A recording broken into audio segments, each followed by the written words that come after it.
The ship was called the EFS Unyielding, and it was not a pretty ship. It had dents along its left side from a debris field near Jupiter. One of its engine panels was a slightly different shade of gray than the rest of the hull because it had been replaced 2 years ago and nobody had bothered to repaint it. The inside smelled like recycled air and old coffee, but it flew, and it flew well, and that was enough for Commander Do-hyun. He stood on the bridge and watched the stars. There were a lot of them out here, far past the edge of where human ships usually went. The Unyielding had been traveling for 11 days, moving toward a set of coordinates that had come to Earth in the form of a signal. Not a natural signal, not static or solar noise. A real, deliberate, structured signal sent from something that knew how to send signals.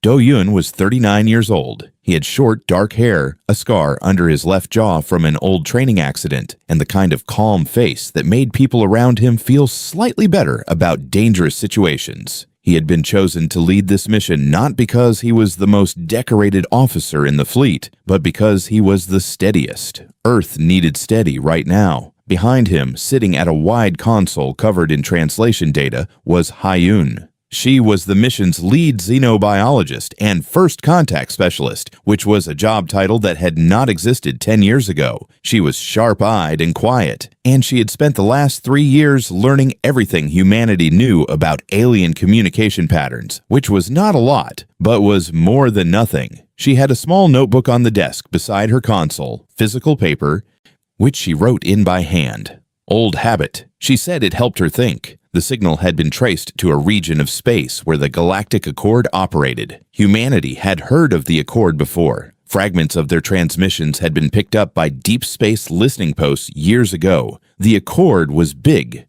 very big. A collection of many different species working together under a shared set of laws and agreements, moving between stars as easily as humans moved between cities. They had been watching humanity for some time, it seemed. They had decided, apparently, that now was the time to make contact. "We are getting a response signal," said the navigator. His name was Bacon, and he was young and tried very hard to keep his voice level. He mostly succeeded. "They are asking us to slow down and hold position." Do-hyun nodded. "Slow us down."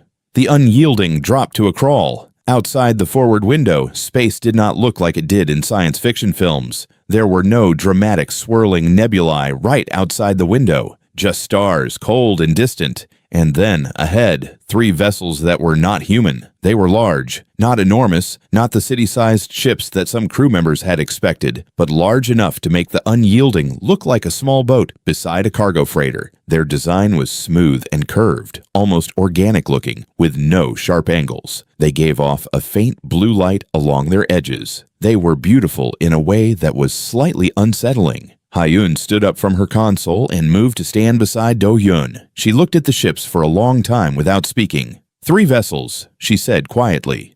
Council formation. That is not one species sending a representative. That is 3 species sending a joint council. They want this to look official. Is that good or bad? Bacon asked. It means they have already decided something, Hyun said. We are just here to be told what it is. The communication came through 40 minutes later. The translation was handled by Hyun and the ship's AI working together, and even then some of the words came out strange, not quite right, like trying to describe a color in a language that did not have a word for it. But the meaning was clear enough. The Galactic Accord was pleased to formally acknowledge humanity. Earth species had achieved faster-than-light travel 11 years ago. That was noted. Humanity's home system was logged in Accord records. That was noted too.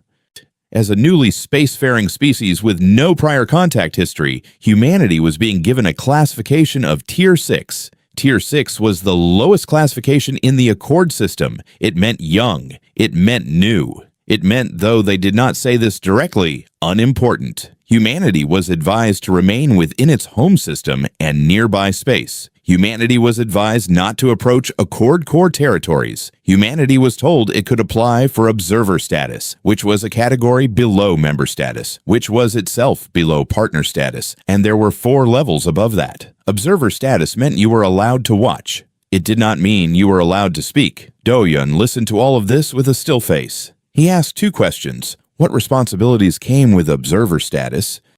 And what were the borders of the region humanity was permitted to travel in? The Accord Council answered both questions in flat, polite tones. They spoke the way someone speaks to a child who has asked a reasonable question. Calm, patient, not unkind, just utterly certain that the child did not yet understand the size of the world. Hyun watched the council members during the exchange. She watched the way they held themselves, the small movements of their eyes and limbs, the pace at which they spoke. She had studied alien body language for 3 years, and she knew she was still mostly guessing, but some things were clear. The representatives from 2 of the 3 species were bored. The third was not bored. The third was watching humanity with something that looked like curiosity. The kind of curiosity you feel when you see something and cannot yet tell if it is going to be interesting or not. After the meeting ended and the channel closed, Hyun sat back down at her console and opened her notebook. She wrote for a few minutes without saying anything. Do-Yun came to stand beside her. "What are you writing?" "They were polite," Hyun said. "Very polite. The way you are polite to something you do not think will be around very long." She paused. "They also did not tell us everything." "What did they leave out?" Hyun tapped her pen against the notebook. "I am not sure yet, but I noticed that 2 of the representatives made a very small gesture when the question of borders came up, a movement of the secondary hand. I have seen that gesture in the recorded Accord transmissions we decoded. It is associated with something being hidden, something kept back." Do-Yun looked at her for a moment. Then he looked at Junho, the chief engineer, who was already sitting at his secondary console, quietly doing things that were probably not strictly authorized. "Junho," Do-Yun said. "Already on it," Junho said without turning around. His fingers moved fast across the console. He was pulling data from the Accord's diplomatic transmission feed, not the official part, the background traffic, the part that ran beneath the formal channel like a river under ice. It took him 2 hours. When he turned around, his face was different. The easy expression he usually wore was gone. "There is something moving," he said, "out past the Accord's far borders, something they have been tracking for a while. There are reports, star systems going quiet. No distress signals, just quiet." He paused. "They did not tell us." The bridge was silent for a long moment. Do-Yun looked out at the stars. They looked the same as they always did. Cold, distant, patient. "Get the ship ready," he said. The station was called Vorta 12, and it had been under siege for 6 days before the Accord admitted they had a problem. The conflict had started over a mining license. 2 Accord member species, the Dravani and the Seluun, had both claimed rights to a rich nebula near the Accord's middle territories. Lawyers had argued for years. Then soldiers had stopped waiting for lawyers. The Dravani had taken Vorta 12, a large transfer station with about 4,000 civilian workers aboard, and they were not letting go. The Accord's peacekeeping force had tried to enter the station twice. Both times they had been pushed back. Nobody had been killed yet, which everyone agreed was good, but the situation was getting worse by the day. Humanity had been an Accord observer for 4 months. When the call went out for peacekeeping support, it went to Tier 1 and Tier 2 species, the ones with large fleets and long military histories. Most of them were busy or unwilling. A few sent small detachments. Nobody sent enough. Do-Hyun sent a message to the Accord Council. He said that Earth's forces were available and willing to assist. He included the details of what he was offering. 1 special forces unit of 12 soldiers led by a commander named Mirai, and 1 engineering support team aboard the Unyielding. The Accord Council discussed it for 2 days. Then they said yes, mostly because they were running out of other options. Mirai was 34 years old, compact and quiet with close-cropped hair and the kind of eyes that were always doing 3 things at once. She did not talk much. She did not need to. Her team had trained together for 4 years, and they moved like a single thing, quick and coordinated and very hard to stop. She had read the station's schematics during the flight over, and by the time the Unyielding docked at the staging point, she had a plan drawn in her notebook in small, neat lines. She briefed her team in a cargo bay. 12 people sat on equipment crates and listened. Her second-in-command, Raiwan, was 26. The youngest of the group, and he sat in the front and paid attention with his whole body, the way young soldiers do when they respect someone completely. The Dravani inside are not expecting a hard entry, Mirai said. They have been watching the Accord peacekeepers try to negotiate. They think everyone here talks first. So we go in through the maintenance corridor on the station's underside, which they have not posted guards on because it is a difficult approach. We move fast. We get between the Dravani soldiers and the civilians. We do not fire first. We stand in the way, and we do not move. Ryuan raised his hand. And if they shoot, then we deal with it, Mirai said. The Accord peacekeeping commander watched them go with an expression that was difficult to read. He had 60 soldiers who had tried twice and failed twice. He was sending 12 humans he had never worked with into the same problem. He did not say what he was thinking, but he watched them until they disappeared into the docking corridor. 4 hours and 11 minutes later, Vorta 12's internal alarm went quiet. Mirai had gone in through the underside maintenance corridor exactly as she said she would. Her team moved through the station's lower passages without making noise, cutting through 2 locked doors with equipment Yunho had modified before they left the ship. They came up behind the main Dravani position from a direction the Dravani soldiers had not been watching. What happened next was not a battle. It was closer to a demonstration. Mirai's team placed themselves between the Dravani soldiers and the corridor leading to the civilian areas and simply refused to move. When 2 Dravani soldiers charged them, 3 of Mirai's people put them on the floor in under 4 seconds. Not dead, just stopped. The rest of the Dravani soldiers looked at the 12 humans standing calmly in the corridor, breathing steadily, and something shifted in the room. Ryan had taken a hit to the shoulder in the scuffle. His collarbone was cracked. He kept his rifle up and said nothing about it. He did not lower the rifle for the remaining 2 hours it took for the Accord negotiators to arrive and begin the formal process of ending the standoff. When the medic finally got to him after the station was secured, she had to tell him twice to put the weapon down. The Accord peacekeeping commander met Mirai in the docking bay afterward. He was a large being, taller than a human by almost a full head, with pale gray skin and large dark eyes. He looked at her for a long time. "Your soldier," he said, meaning Ryuan. His shoulder was broken. He knew this. "Yes," Mirai said. "He kept fighting." "Yes." The commander was quiet for a moment. "Our medical models say that level of pain causes retreat behavior in most known species." Mirai looked at him. "We know," she said, and walked back to the ship. On the Unyielding, Junho had spent the operation doing his own work. During the chaos of the entry, a Dravani patrol ship had opened fire on a nearby Accord civilian transport carrying workers being evacuated from another part of the station. It was a small ship, and its shields were already weakened. Junho had taken the Unyielding's shield frequency, split it, and extended half of it outward to cover the civilian transport. The 2 ships became one bubble of protection for about 8 minutes, which was all the time needed for the patrol ship to be turned away by Accord fighters.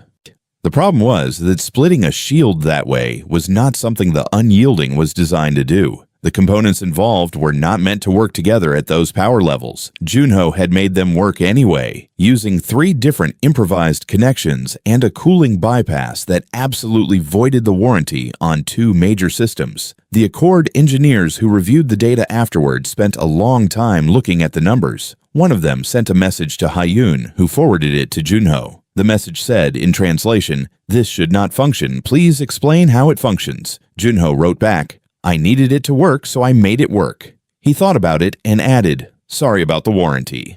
3 weeks later, without any announcement or ceremony, the Accord updated humanity's classification from Tier 6 to Tier 4.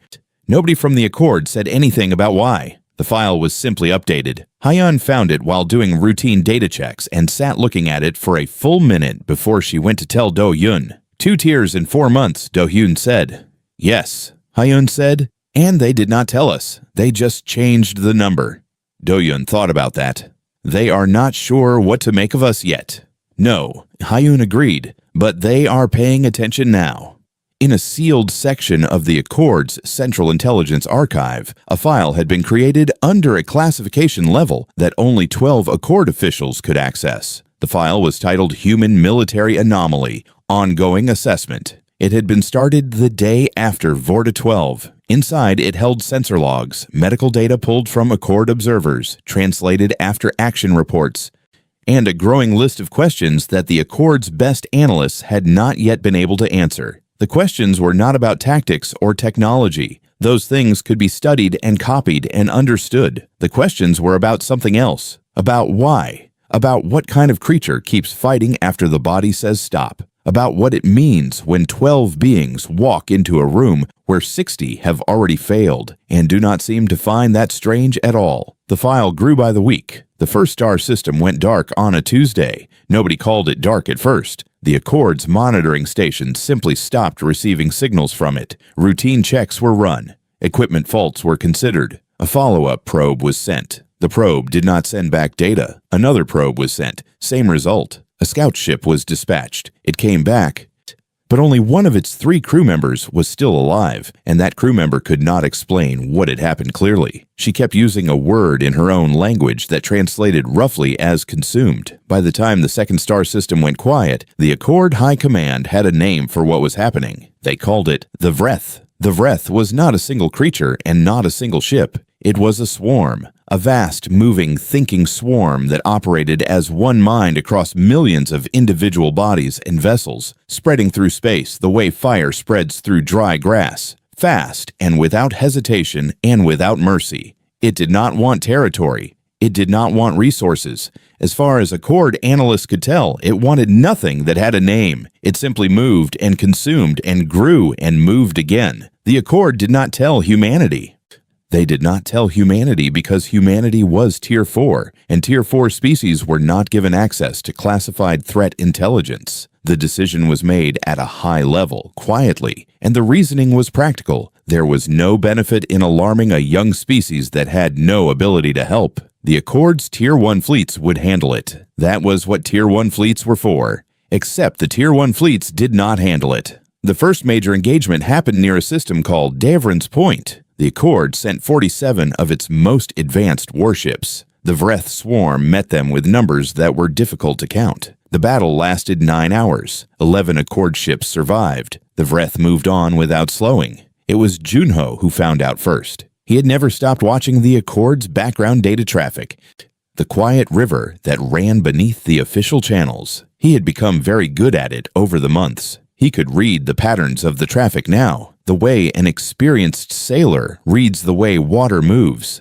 When the traffic changed after Davrin's Point, he felt it before he could explain it. Something large was being hidden, something that was getting harder to hide. He brought Do-hyun and Ha-yun into the engineering bay late at night and showed them what he had found. He had pulled together fragments from 17 different data streams, cross-referenced them with the scout ship report that had leaked through a poorly encrypted Accord side channel, and built a picture. It was not a complete picture, but it was clear enough. Ha-yun looked at the data for a long time. Then she sat down. She did not sit down dramatically. She just sat. Quietly, because her legs wanted her to. 3 systems, she said. 3 confirmed, Junho said. Could be more. There are gaps in the data I cannot explain, and I do not think they are gaps from missing sensors. Do-hyun looked at the trajectory models Junho had built. The Vreth was moving in a direction, not randomly, specifically, following a path that, if continued, would take it deeper into Accord-populated space. He traced the line with his finger and did not say what he was thinking out loud. But Ha-yun and Junho both saw where the line went. We need to go to the council, Ha-yun said. We need to tell them we know, and we need to ask to be part of the response. They will say we are Tier 4, Junho said. Yes, Ha-yun said, and we will say it anyway. Sujin, Earth's Secretary General, was already in Accord space. She had been there for 3 weeks, working through the slow, formal process of applying for an elevated observer role for humanity. She was a careful, precise woman who spoke carefully and listened to everything. When Ha-yun's message reached her with the full data package attached, she read it twice, then called for an emergency meeting with the Accord Emergency Council. The council met the following day. The room held representatives of 11 species, most of them large and composed, the way beings are composed when they are used to being in charge of things. Sujin sat at the far end of the table, the smallest person in the room, and when it was her turn to speak, she placed Junho's data package on the shared table system and let it speak for itself. There was a long silence. Then the Accord's senior military representative. A gray-scaled being called Admiral Vresi said, "This data was classified. It was not secured adequately." Sujin said, "Not unkindly, just as a fact." Another silence. "What do you want?" the Admiral asked. "We want the full data on the Vreth."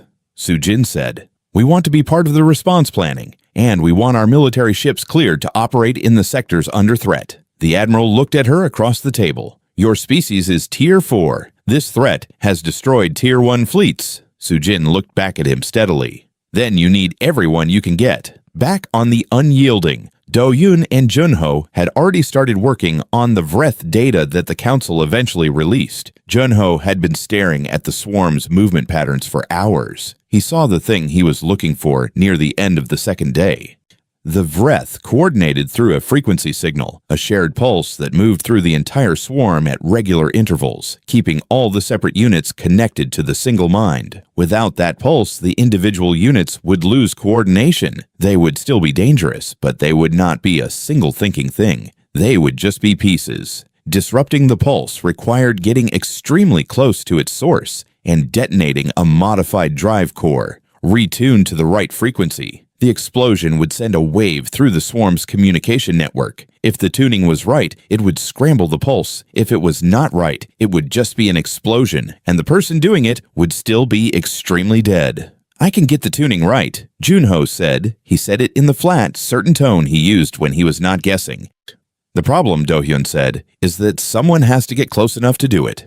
Junho nodded. He already knew that part. Mirai was sitting in the corner of the engineering bay. She had come down an hour earlier to listen. She had not said anything yet. Now she put down the cup she was holding and stood up. "My team," she said. It was not a question. It was not a request. It was a statement of what was going to happen. Ryoan argued with her on the way back to the squad bay. He kept his voice low, but his eyes were tight and his hands were not still. She listened until he finished. Then she said, "Yes. You are coming too." He opened his mouth. "Do not argue with that part," she said. He did not argue with that part. An Accord general found Hyun in the observation lounge that evening. He stood beside her and looked out at the stars for a while before speaking. "Your people," he said. "They know what they are flying into." "Yes," Hyun said. "And they are still going." "Yes." The general was quiet for a moment. He was old, even by his species' standards, and he had seen many things. "Do they not understand the probability of survival?" Hyun turned and looked at him. "They understand it completely," she said. "That is why we are the ones going, and not someone else." The general had no answer for that. He stood at the window a while longer, and then he left. And Hyun stayed and watched the dark space between the stars, where something vast and hungry was still moving, and where, soon, humanity was going to meet it. The battle at Dharavi Corridor lasted 9 days. Dharavi Corridor was not a grand name for a grand place. It was just a narrow stretch of space between two dense asteroid fields, the only practical route through a section of the galaxy where the Vreth was pushing fast and hard. If the swarm got through the corridor, it would reach open space with 7 heavily populated Accord systems in easy range. The Accord's remaining military had pulled back to regroup. They needed 3 weeks. The corridor needed to be held for 3 weeks. Nobody had 3 weeks' worth of ships to spare. Do-Yun had 42 ships. Earth had sent everything it could get moving in time. Not all of them were warships. 3 were converted cargo haulers with weapon systems bolted on. 2 were science vessels whose crews had voted unanimously to stay when given the option to leave. The fleet was not impressive on paper, but it was what there was. So it was what Do-Yun used. He set his ships in a line across the mouth of the corridor and waited. He did not pace. He did not make speeches. He checked the formation twice, spoke to each ship captain individually by comm, and then sat in his chair and watched the Vreth approach on the long-range sensors. The swarm moved the way weather moves, large and unhurried and absolute. The first wave hit them on the morning of day 1. What followed was not a clean battle. Clean battles happen in open space where both sides have room to maneuver. This was close range, chaotic, and loud in a way that space battles are not supposed to be loud. Loud in the communication channels, voices reporting damage and calling for support, and sometimes just going silent. Do-Hyun moved ships constantly, plugging gaps, pulling vessels back before they broke. pushing others forward when there was an opening. He slept 4 hours on the first night, 3 on the second. After that, he stopped counting. On day 3, one of the converted cargo haulers was destroyed. Its crew of 22 had held a critical left flank position for 6 hours against a section of the swarm 3 times their weight in tonnage. When the ship finally broke apart, the Vreth units that had been attacking it turned toward the gap it left, and Do Yun had 2 ships move into that gap before the swarm could push through. It cost him one of his science vessels. He noted the loss in the log and moved on because there was no other option. On day 5, Ryuan's team launched. Mirai had briefed the mission 4 times before they went. She knew the plan so well she could have recited it in her sleep, and probably had.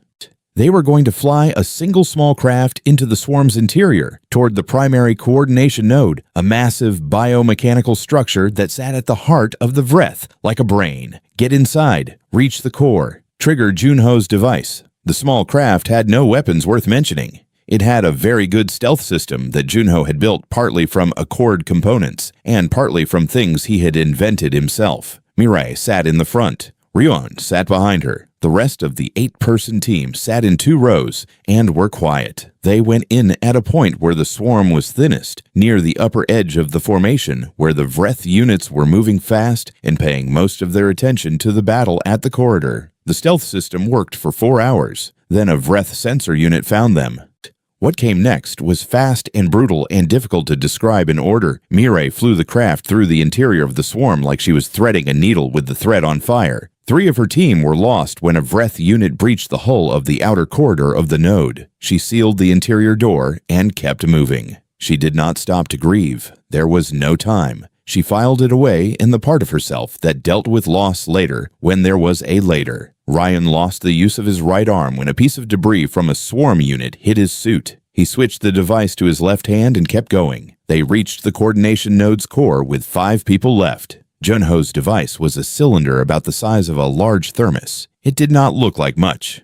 It was connected to a modified drive core that had been stripped down to its essential frequency components and rebuilt to specifications that Junho had worked out over 6 days of continuous calculation. He had checked the math 11 times. He had asked Hyun to check it twice. He was as sure as he could be. Mirai placed the device, set the timer, and got her people moving. They got out. Not cleanly. Not all of them. But the ones who were left got out, and they were far enough away when Junho's device detonated that the craft survived, tumbling hard but intact. Inside the swarm, something happened that the Accord sensors had never recorded before. The coordination pulse fractured. Not completely, not forever, but for the first time since the Vreth had begun its advance, the swarm did not move as one thing. It hesitated.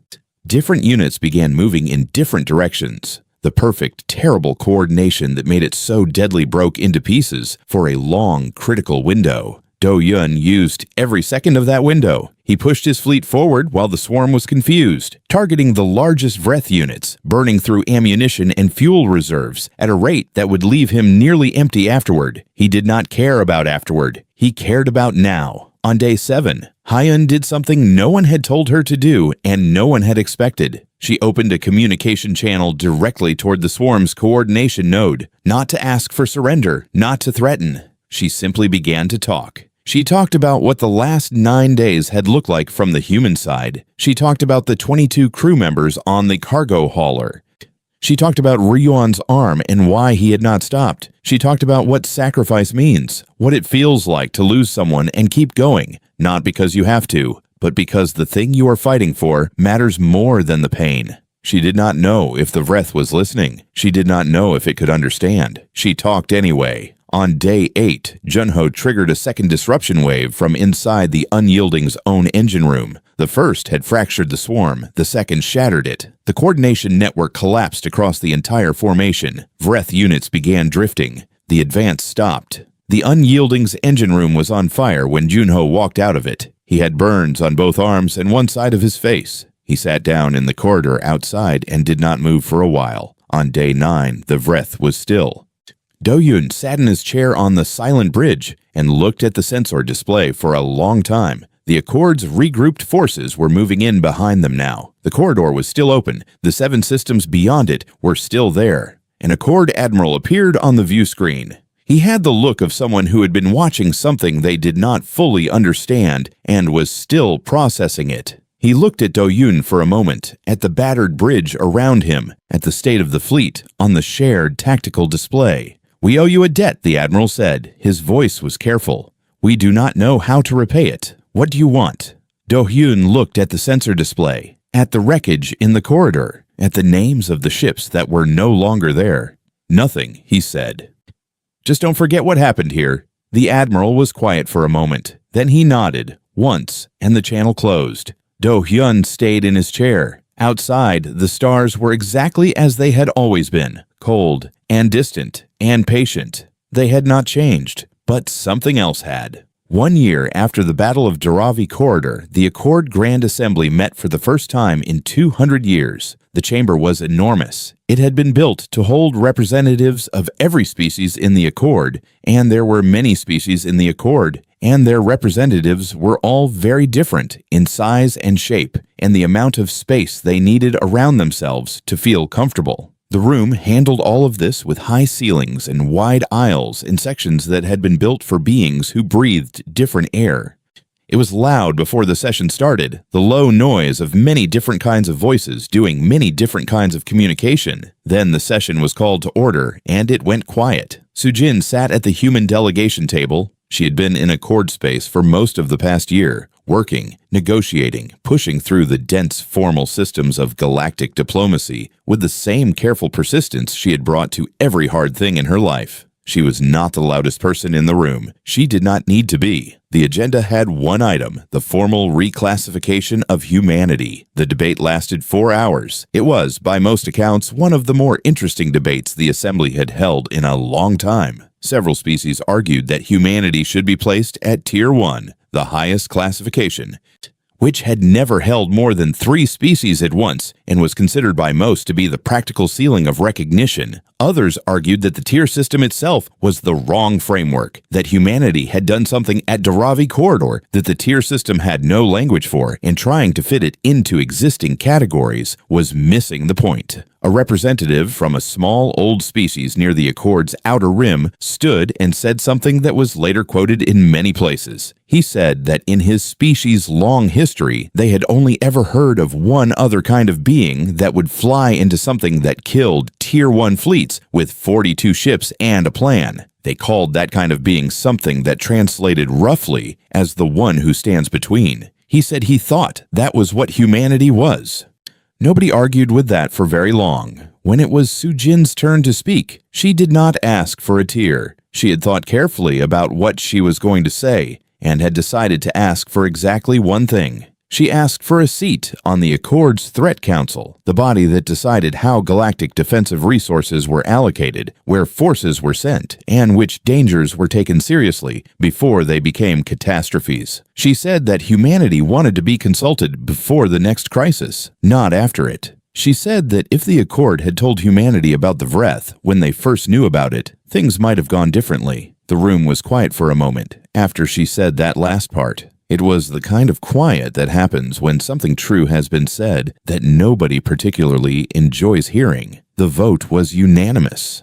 Hyun spent the months after Dharavi doing what she had always done, which was paying very close attention to things other people missed. She had the full Vreth data now, all of it, and she sat with it for a long time. She ran the swarm's signal patterns through every model she had. She looked at the behavior changes during the battle, the moments where the Vreth did something unexpected, the moments where it hesitated. There was one sequence near the end of Day 8 that she kept coming back to. After her broadcast, before the second disruption wave, the Vreth's coordination pulse had changed briefly. Not much. Not in a way that affected the battle, but it had changed, and the change was not random. It looked in the way that something can look like a thing without being confirmed as that thing, like a response.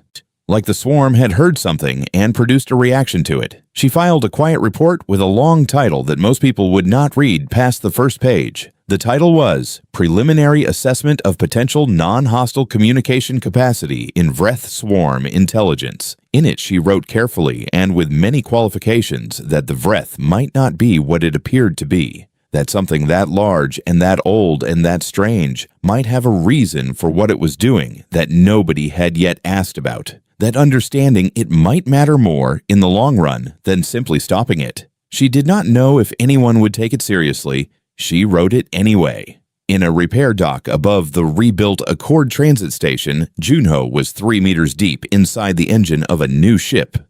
The ship was called the EFS Steadfast, and it was the first of a new class that humanity had designed after Daravi, using everything they had learned. It was faster than the Unyielding and stronger, and its shield systems could do things that Junho had previously only been able to do with improvised parts and bypassed safety protocols. The safety protocols were now just how the system worked, which pleased him enormously. A young Accord engineer was standing below the access hatch watching him work. She was from a species with very large eyes, and she had been assigned to the joint engineering team as part of the new cooperation programs the Accord had started after the battle. She had been watching Junho for 2 days and had a notebook full of questions. When you encounter a problem with no known solution, she said, "What process do you use?" Junho's voice came from somewhere inside the engine housing. "What do you mean?" "At Daravi Corridor, when you had to disrupt the Vreth pulse using components that were not designed for that. What was your process for solving it?" There was a pause. A clank. "I just kept trying things until one of them worked." "That is not a formal process," the engineer said. "No," Junho agreed. "Do humans have a name for that?" He came down from the hatch and wiped his hands on a cloth and thought about it, with the slightly amused expression he got when someone asked him something he had never been asked before. "Tuesday," he said. The engineer wrote it down. Mireille and Ryan stood in front of the memorial wall on the station's remembrance level. The wall was made of dark stone and it held names, hundreds of them.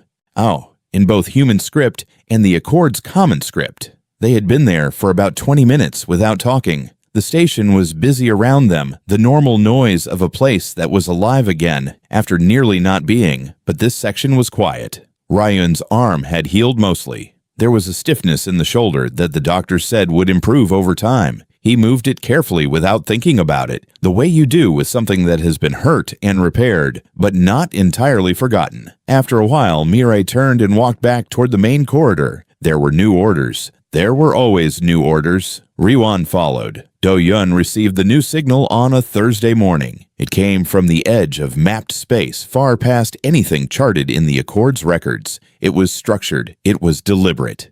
It was nothing like the Vreth, and nothing like anything in the Accord's database. Something new. Something that had apparently decided, for whatever reason, that now was the time. He looked at the signal data for a while. Then he scheduled a response team. He called Hayun. In the Grand Archive of the Accord, an archivist opened the file for humanity. She had worked in the archive for 30 years, and she had updated thousands of files in that time. She had never updated one like this. She scrolled to the classification field, the field that had once read Tier 6, Unknown Species, and she deleted what was there and typed something new, something that had no prior entry in the archive's history. Something that would need its own category from this point forward. She typed Galactic Guardian. Then she sat back and looked at it for a moment. Outside the archive's high windows, the station hummed with its ordinary life. Ships came and went. Species passed each other in the corridors, beings from 100 different worlds moving through the same space, doing the ordinary things that ordinary days require. The galaxy went on as it always had, patient and enormous and full of things not yet understood. But something had changed in it now. Something had arrived from a small planet on no one's list of important things, and it had stood in the dark between the stars and held a line that no one else could hold, and it had done it without being asked to, without being thanked, without asking for anything back. The archivist added one last note beneath the classification, outside the formal record, in her own hand. They came from nowhere. They held the line. They asked for nothing. That is what they are.